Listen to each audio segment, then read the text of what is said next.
إذا السماء انشقت وأذنت لربها وحقت وإذا الأرض مدت وألقت ما فيها وتخلت وأذنت لربها وحقت يا أيها الإنسان إنك كادح إلى ربك كدحا فملاقيه فأما من أوتي كتابه بيمينه فسوف يحاسب حسابا يسيرا وينقلب إلى أهله مسرورا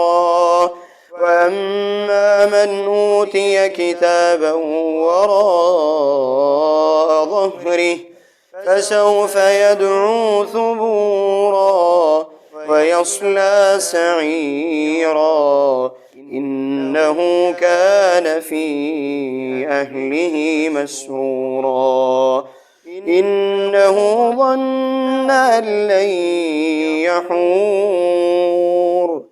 بلى إن ربه كان به بصيرا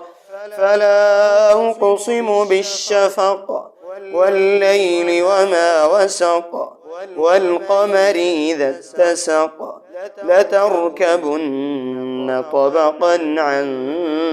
طبق فما لهم لا يؤمنون وإذا قرئ عليهم القرآن لا يسجدون بل الذين كفروا يكذبون والله أعلم بما يوعون فبشرهم بعذاب أليم إلا الذين آمنوا وعملوا الصالحات لهم أجر غير ممنون.